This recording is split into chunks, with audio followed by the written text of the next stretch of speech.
All right, so we don't have a lot of, it's just not that many fossils of the 6 to 9 million year ago period of the most recent common ancestor of chimps and hominins. And even if there were fossil evidence, it would be difficult to tell which side of the divide they might belong on.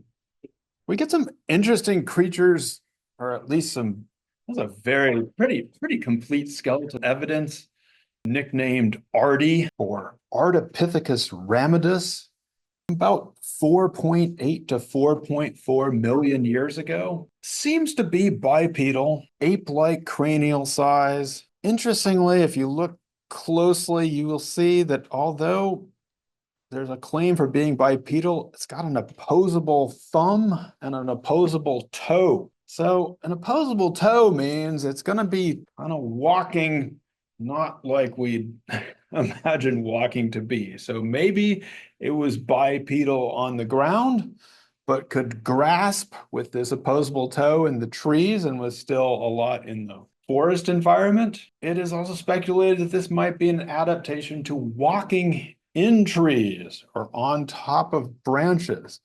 Sounds funny, but that's the way some apes today get around. So it's something that is done.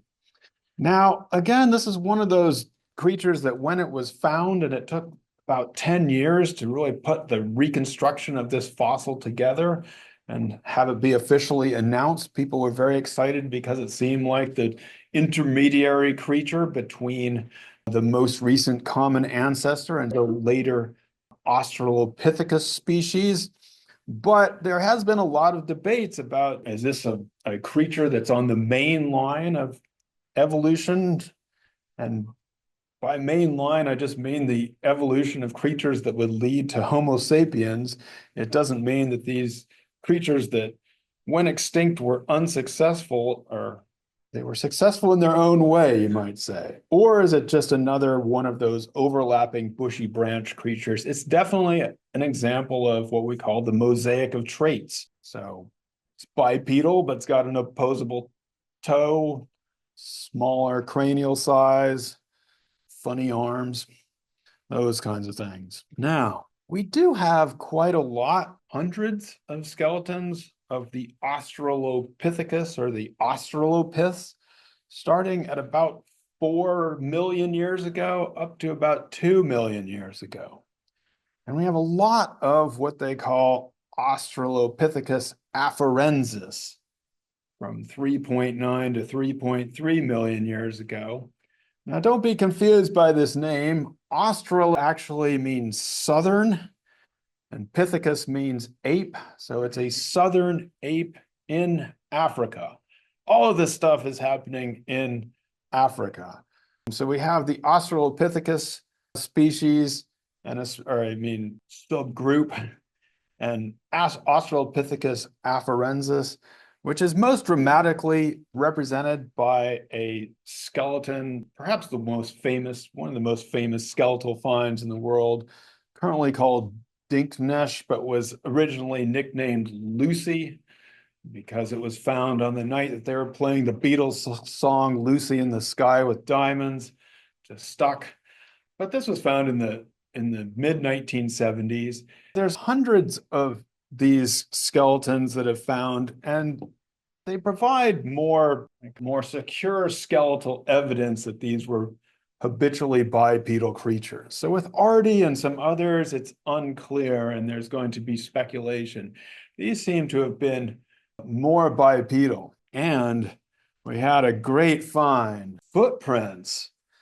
Especially, it's also good that you find these footprints where? How do you get footprints preserved? You get footprints preserved in volcanic ash. One of the beautiful things about the volcanic ash is that it also gives you a pretty good date, because then you can date the eruption of the volcano pretty well.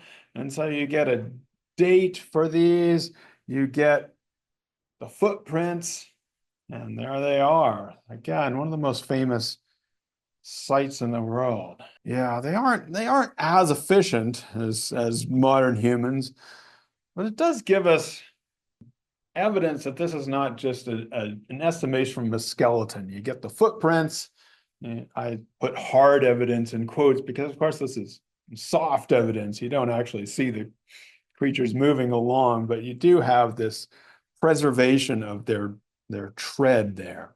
So we have the Australopithecus where you have slight increase, perhaps maybe about 30% in brain size, but still very ape-like crania and ape-like brain structure, but very habitually bipedal. Good evidence for that.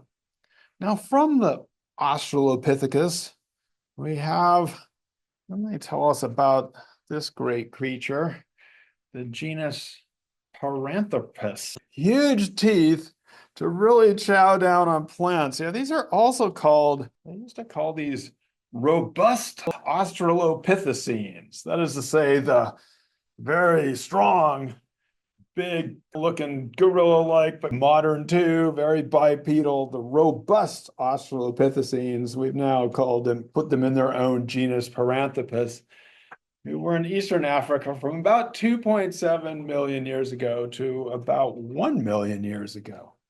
So these actually overlap with some of the different Homo species that we'll talk about.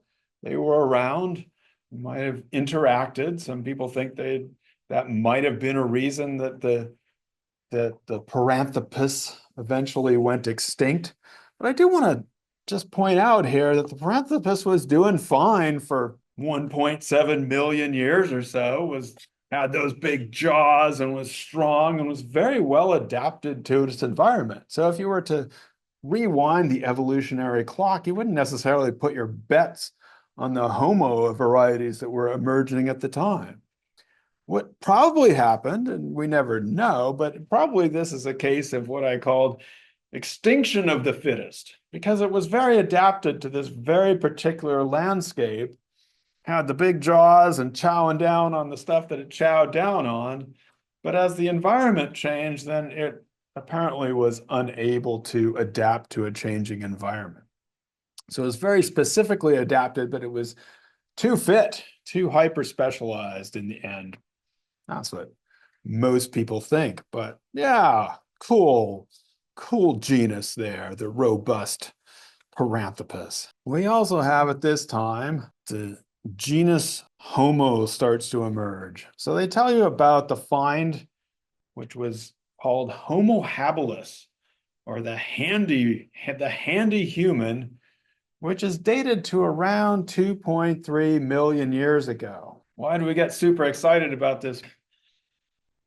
Yeah, so there we go. We got our late Australopithecus there, and we finally get a larger brain case. We've been waiting all these years, waited about 4 million years, and we have some increase in the brain size and some reduction in face size and some reduction in teeth size.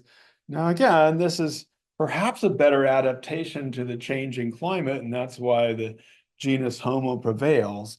Now, people, like I said, they got super excited about this, as the name was handy human. They started saying that this was man the toolmaker and had been found in the vicinity of these other tools.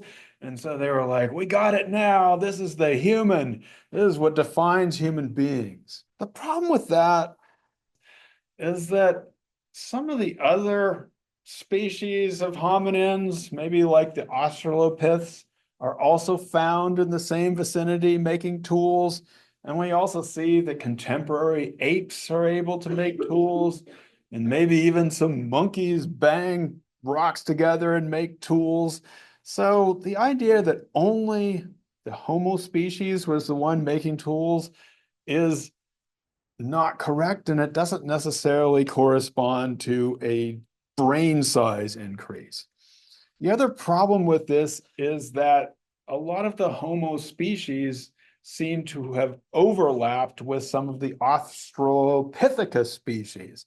So again, it's hard to say you're looking for transition species or you're hoping to get a transition, but if you're living at the same time and together, it's more difficult to tell what's going on. But it's an important find here because we do have, for the first time, an increase in brain size and an indication of some of the creatures that would eventually lead to Homo erectus, different kinds of Homo species, and eventually, of course, to Homo sapiens.